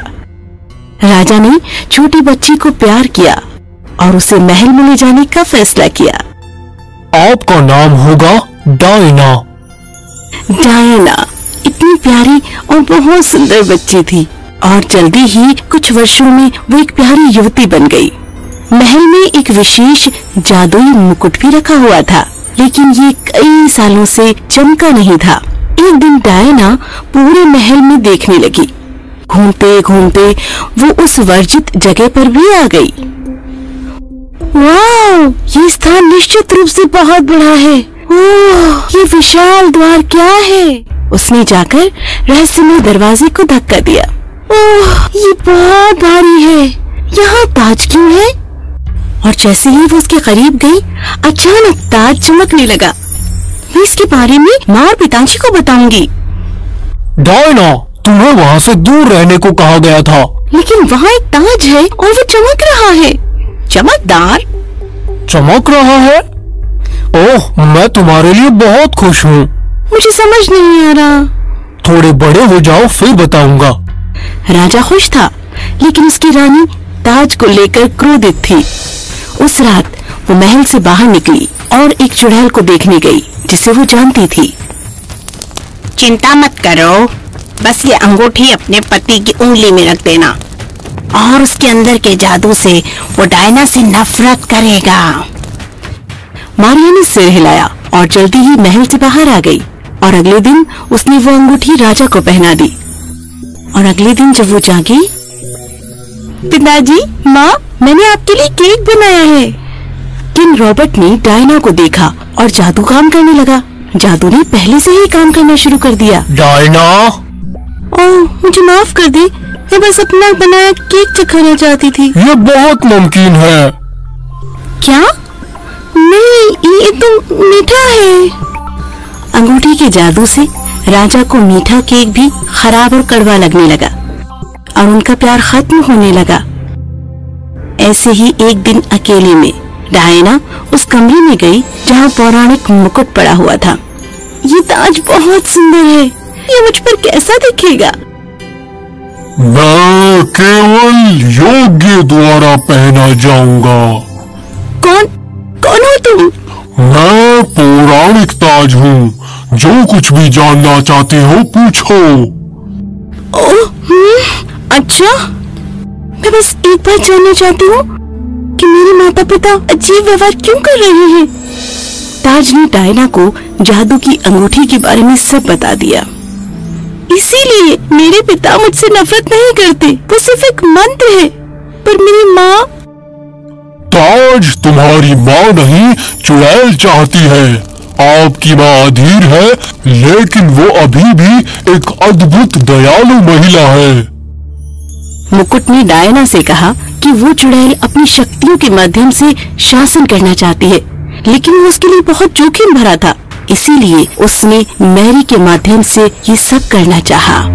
लेकिन हम माँ के जादू को कैसे तोड़े? रानी को धैर्य रखना सीखकर इसे स्वयं तोड़ना होगा। फिर डायना ने कुछ सोचा। मेरी माँ को लिली बहुत पसंद है। हो सकता है अगर वो उन्हें उगाए तो उसके साथ उन्हें धैर्य रखना भी आ जाएगा, जादू टूट जाएगा। लेकिन मैं उन्हें कैसे लाऊं? मुझसे पूछो और तुम इसे मेरे जादू से प्राप्त करोगी। मुकुट के जादू के साथ डायना ने सुंदर गुलाबी लिली का एक बगीचा बनाया। लेकिन जल्द ही रानी ने इसकी देखभाल के लिए बागवानों को नियुक्त कर दिया। अरे नहीं, ऐसा नहीं होना चाहिए था। जब मारिया अगली बार बगीचे में आई तो उसने कुछ फूलों को मुरझाते हुए देखा तो वो बहुत क्रोधित हो गई और बागवानों पर चिल्लाई, अगर तुमसे देखभाल नहीं होती तो खुद इसकी देखभाल करूंगी। और डायना की खुशी के लिए रानी को अब हर दिन बगीचे में काम करते हुए देखा गया। लिली के लिए मारिया का प्यार इतना अधिक था कि वो बिल्कुल भी क्रोध नहीं करती थी। फूलों के प्रति धैर्यवान होने के कारण वो शीघ्र ही दूसरों के प्रति भी धैर्यवान हो गई। डायना ने जल्द ही मारिया में बदलाव देखा और एक दिन उसने उससे कहा, माँ, क्या अभी तक लिली नहीं खिली है? अभी नहीं, लेकिन मैं तब तक खुश हूँ जब तक वो स्वस्थ हैं। वो अपने समय पर खिलेंगे। तभी रानी बेहोश हो गई। जादू टूट गया था और जब रानी जागी तो बिल्कुल ठीक थी। सबसे पहले उसने अपने पति की उंगली से वो जादुई अंगूठी निकाली। पिछले कुछ दिनों में जो कुछ भी हुआ था वो राजा को बिल्कुल याद था। मैं अपनी प्यारी डायना के साथ ऐसा व्यवहार कैसे कर सकता था? मेरे पास आपके लिए कुछ है। डायना ने ताज उठाया और रानी के सिर पर रख दिया जो तेज चमक रहा था। ऐसा लगता कि आप दोनों ताज के योग्य हैं। मुझे लगता है कि डायना के पास ये ताज होना चाहिए। वो वास्तव में इसके योग्य है क्योंकि उसके धैर्य ने हम सभी को बचा लिया है और इसलिए राज्य में एक बार फिर आनंद ही आनंद था। राजा बहुत खुश हुआ। डायना हमेशा की तरह प्यारी बन गई और उसने सभी को सिखाया कैसे धैर्य एक बहुत बड़ा मूल्य है। लोगों की सराहना करना सीखते हैं और उन्हें अपने समय में कार्य करने देते हैं तो सब कुछ बदल सकता है। कहानी खत्म हुई।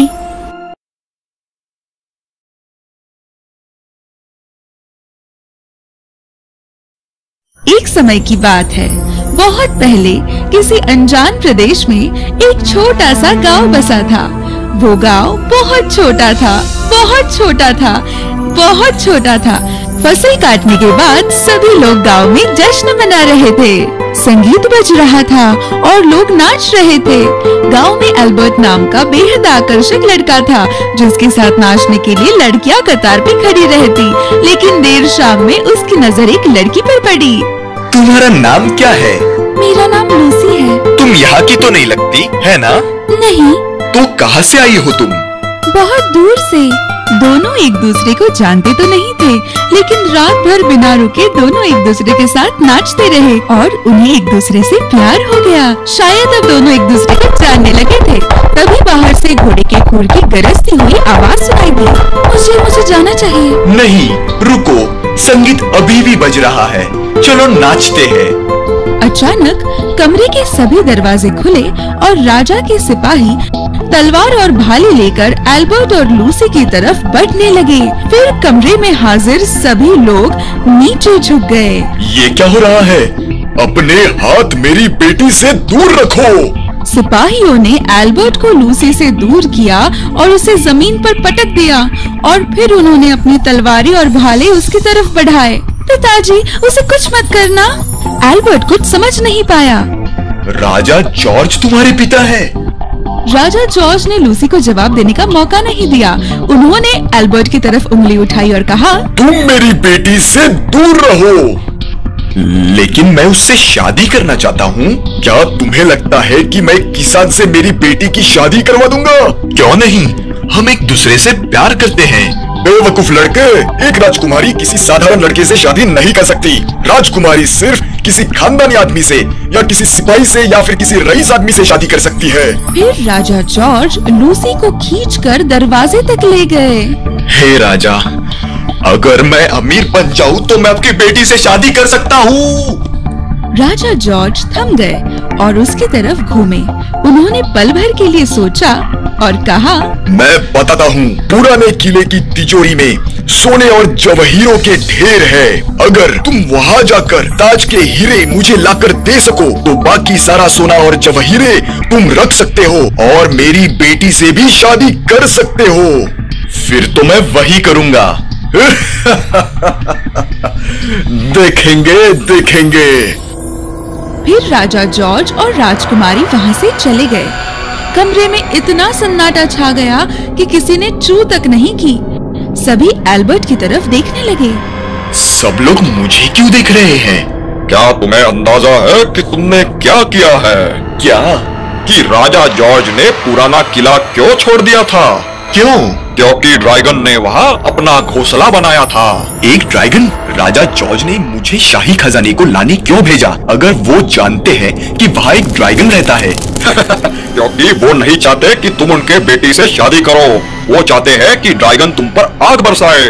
एल्बर्ट दरवाजे की तरफ गया। मुझे परवाह नहीं, मैं लूसी को चाहता हूँ और उससे शादी करने के लिए मैं पूरी कोशिश करूँगा, चाहे मेरी जान चली जाए। एल्बर्ट शायद ज्यादा चालाक नहीं था, लेकिन उसका इरादा बहुत पक्का था। अगले दिन एल्बर्ट पुराने किले की तरफ जाने लगा। फिर उसे समझ आया कि वहाँ तक पहुँचना भी आसान नहीं होने वाला।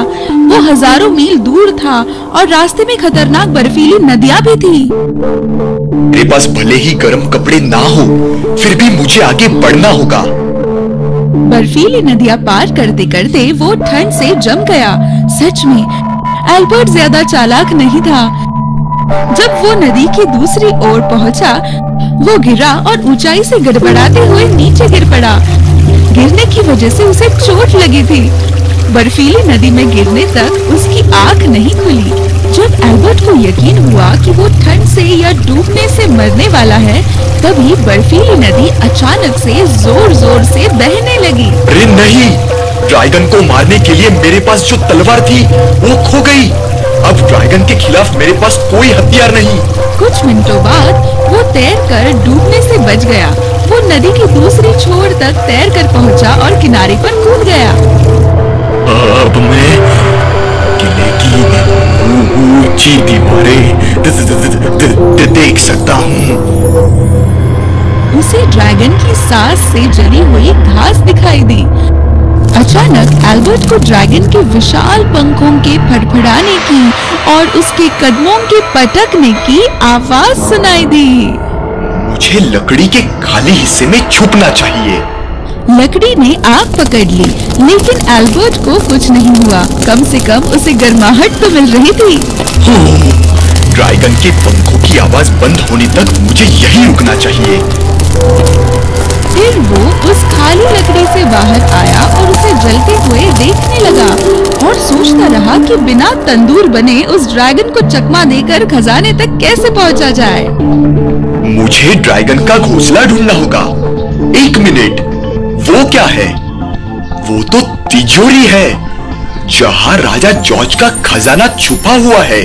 फिर एल्बर्ट पास वाले मक्के के खेत से एक बिजूका ले आया। अंधेरी रात में वो बिजूका किले के अंदर ले आया और उसे खजाने के सामने वाली दीवार पर रख दिया ताकि ड्रैगन को वो आसानी से दिखाई दे। ये क्या है? पीपा? मैं इस पीपा का ढक्कन काटकर इसे ड्रैगन के जितने करीब ले जा सकता हूँ ले जाऊंगा। फिर वो पीपे में जाकर सो गया। अगली सुबह पैर पटकने की आवाज से वो जगा। उसके उम्मीद अनुसार जब ड्रैगन जग गया तब उसे लगा कि किले की दीवार पर बिजूका नहीं बल्कि कोई आदमी ही है। उसने बिजूका की तरफ उड़ान भरी। अब ड्रैगन मुझे नहीं देख सकता, तो मैं जल्दी से पीपे से बाहर निकलकर उसे खजाने तक ले जाऊंगा। एक तरफ बिजूके का तंदूर बन रहा था, तब दूसरी तरफ वो पीपे को खजाने तक ले गया। फिर वो बाहर निकलकर चीखा, हे ड्रैगन, इधर देखो और मुझे पकड़ लो। ये सुनकर ड्रैगन मुड़ा और तेजी से उड़कर खजाने की तरफ आया और तब तक एल्बर्ट उसकी नजरों से दूर जा चुका था।